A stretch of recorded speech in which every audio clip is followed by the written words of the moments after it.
grief is weird. Okay, I got to tell you, in those weeks following Charlie's assassination, I didn't feel like myself. I felt like I was honestly having an out of body experience. I didn't want to accept things. Obviously, that's the reason that I went away to Wyoming.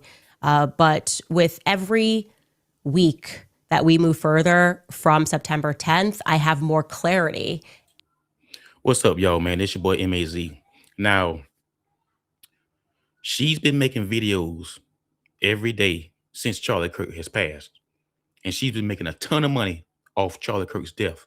But she's so grief-stricken. Okay, Candace. And I'm starting to focus on things that happened in those early days. And there are certain things that are playing in my mind over and over again. I would say that happened in the first 72 hours following Charlie's assassination. I was in a state of trauma, and not for a single second during that state of trauma did I believe that Turning Point USA would later be involved in what seems like a cover-up, right? It seems like if you have to lie ever, it's because you're covering up the truth. Duh. And like I said, my initial sense was that all of us would come together and try to figure out who did this, because the Tyler Robinson story wasn't making any sense. Well, I want to tell you guys this. There's another phone call that I had with Andrew Colvett where I was crying on the phone with him. I mean, I am talking maybe 72 hours max after Charlie was killed. And he was also upset on the phone, but he said something and it's hitting differently the more that I think about it. He said, and I quote, "Candace, it was supposed to be you. It was supposed to be you."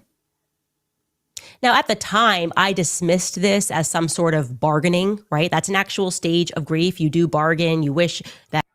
Oh, Lord, y'all. Here she go making everything about her. It was supposed to be for her. The assassination attempt. From who? Candace. From who? And this dude, Andrew Colvett, he's still around here talking about the left killed Charlie Kirk. So who's telling the truth? It was this person. You could trade it. Maybe you wish that it was yourself. And to be honest, I did go through that phase of bargaining with Charlie. Like, why didn't it happen to somebody else? This is a good person who had his whole life ahead of him. I mean, I told you that even my father. No, Charlie Kirk wasn't a good person. Charlie Kirk was a racist scumbag.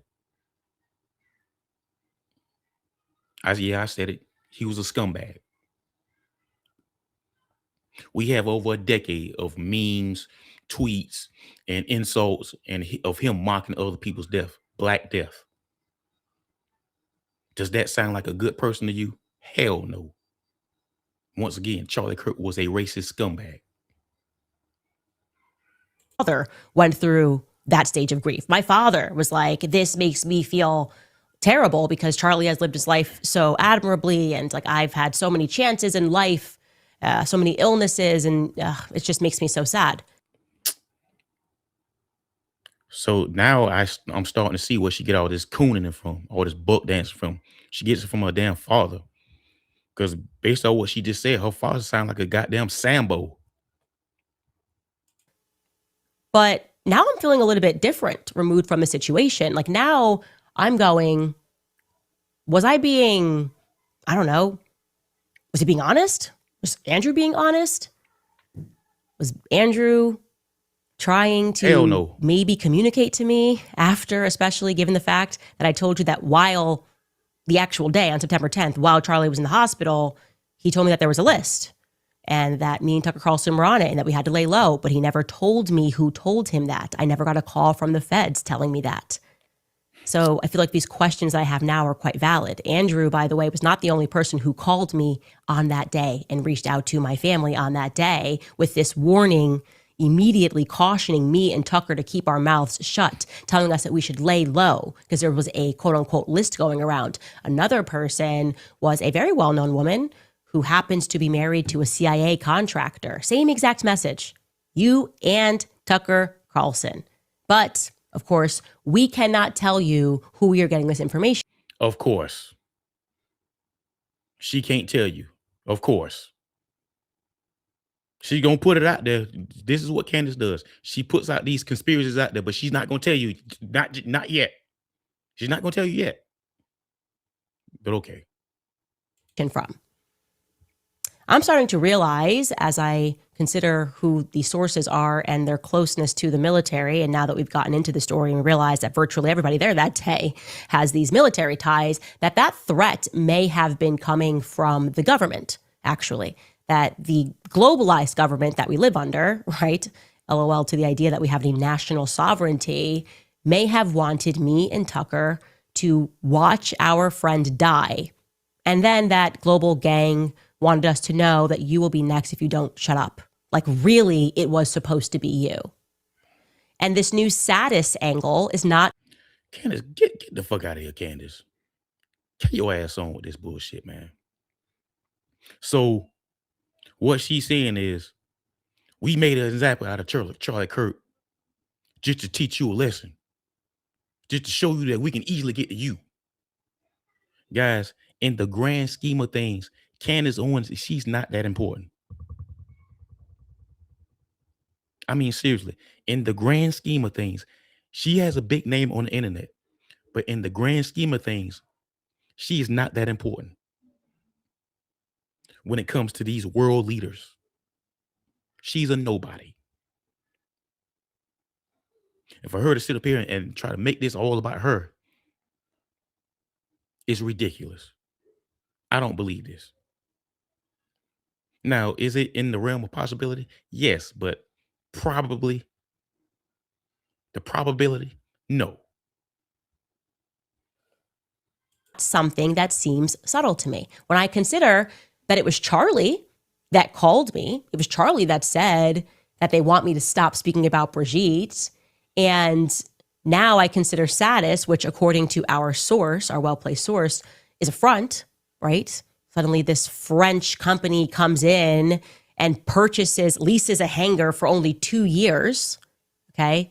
And immediately this becomes a location where our Egyptian military plane is going to land in Wilmington, Delaware, not to get service. We know there was no maintenance happening because there was this lack of a lease since 2021. All of this now feels really interesting, very interesting. And don't forget that that same source claimed that after our Egyptian plane, tail number SUBTT, landed into this federally monitored hangar, that a foreign dignitary was then discreetly moved to 920 King Street, which we've learned and confirmed houses the DEA, the FBI, and the Secret Service. Quite rare, right? Quite rare for the Department of Justice to be coming together with the DHS. I mean, that's weird. So what does France have to do with it, right? What does Tucker Carlson have to do with it?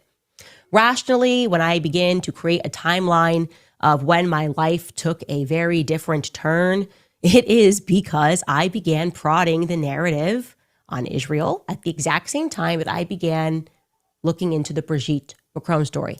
That was in March of 2024. It was on March 13th, 2024, that I did the very first ever episode on Brigitte Macron, right? And then Why? Why? I mean, you trying to expose this woman as being born a male? Who cares? At the end of the day, who cares? What that shit got to do with America? I'm gonna give you a piece of advice, Candace. This little geopolitics that you're trying to get into, leave that shit alone. That shit is dangerous. And let's say everything that you're saying is true. These people are after you. Leave this shit alone because this shit is very dangerous. Stay out these white people business.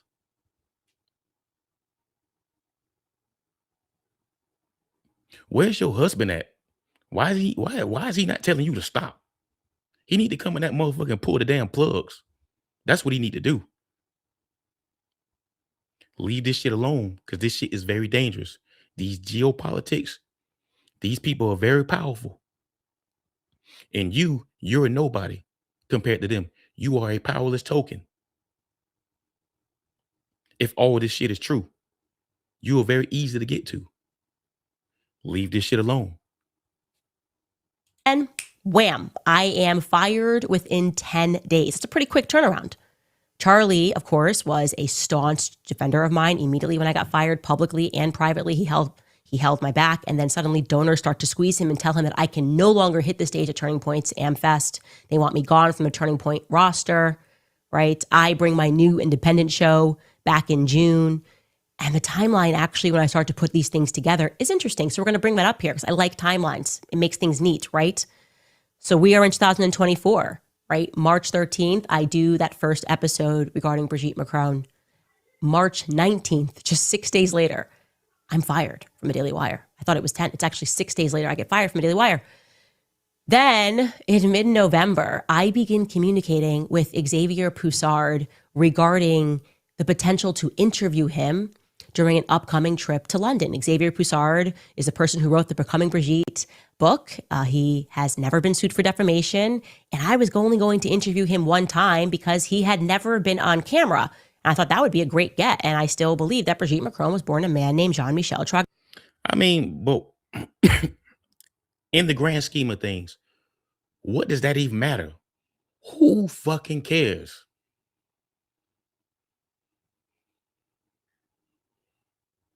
Once again, you need to leave that shit alone, man. Because based off what I see, the lady she's birthed like 2 kids.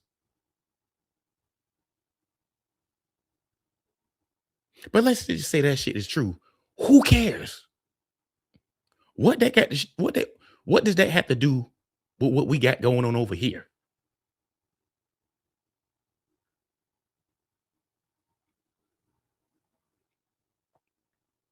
Once again, where's your husband at? She all over there in these people business in France. I mean, this shit is wild. No. Suddenly, on December 3rd, before I interview him, I receive the first ever cease and desist letter from Brigitte Macron and her lawyers. And the funny thing is, I didn't receive it. They sent it to a really strange inbox that was not monitored, right? This is on December 3rd. You can see, please see attached the time-sensitive legal correspondence sent on behalf of our clients, President Emmanuel Macron and Brigitte Macron. We urge you to provide this correspondence to legal counsel promptly. They sent it to the Club Candace info. I was totally a random box to send it to, so we didn't get it. We go back to our timeline. That's December 3rd. And 7 days later is when it's announced that Satis, that's when it's publicly announced that Satis, that French company, has inked a deal in Wilmington, Delaware for a hangar. Okay? They're suddenly a French company. The CEO, who knows Emmanuel Macron, we've confirmed that, decides they're going to sign a 2-year lease for an airport hangar. To do what? To paint planes. I'm not kidding. Elsewhere in that article, it tells us that it's a French multinational company that specializes in the painting of aircrafts, and they plan to open for business in a hangar not far from Wilmington Airport come the new year. So in 2025, this is going to be their hangar. Okay, interesting. Back to our timeline. That is publicly announced on December 10th, and then on December 18th, Tom Clare sends another follow-up email regarding the cease and desist. And again, I don't receive it because he's sending it to this random box. I am forever thinking in my brain now, what if I had received it? I would have been spooked. I would have thought that they were monitoring communications between me and Xavier Poussard, the obvious answer, because I hadn't been speaking about Brigitte Macron on my podcast. So what was up with the cease and desist? I think my suspicion is they knew that I was moving to interview Xavier Poussard, which I then did. As you can see on the timeline, on December 21st, I interview Xavier Poussard in London. We did not release it, right? We fast forward, we receive, after he forwards it to our actual attorney, and we receive the communication. And it actually just makes me angry because I'm pregnant. Now we're in 2025, and I decide that actually I'm going to turn this down to an entire season, because who are you, French first man, to tell us that we can't speak about the story, which is incredibly interesting. And on January 31st, I release the first episode of Becoming Brigitte. Brigitte season 1 airs. And obviously this show goes viral because it was a shocking story, an unbelievable story. People worldwide are going, what the heck is going on? It's not what the press told us. It really kind of, it shocks your core that the press could be in on telling a lie this big. And then on February 17th, we premiere my sit down with Xavier Poussard. Okay. Jumping back into this timeline, that's on the 17th that email comes, that we premiere that sit down interview with Xavier Poussard. And a couple of days later, on February 24th, Charlie. Man, bitch, you better stay out these white people business, man. Where's your damn husband at, man? He need to come in there and pull them damn plugs. This bitch is always talking about being a trad wife and being conservative. She's anything but that. This bitch is a feminist in a trad wife costume. Candace Owens, she ain't conservative. She's a grifter. She'll do anything for money, guys.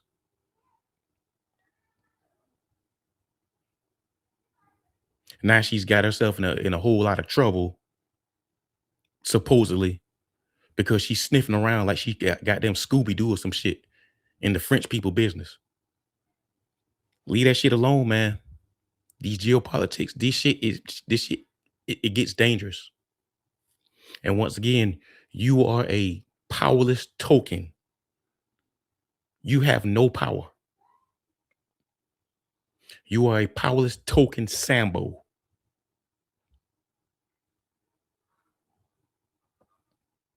And let's just say her life is in danger. I don't feel sorry for Candace Owens. Good for her ass.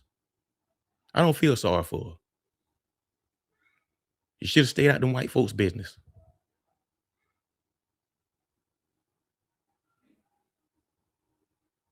You want to be up there, you want to be over there with those folks so damn bad. So that's what your ass get. Good for you then, bitch. I don't feel sorry for your ass. Good for you. But anyway, y'all, man, this your boy MAZ, man. Let me know what you think in the comments. Like and subscribe. I love y'all. Appreciate y'all. I'm out.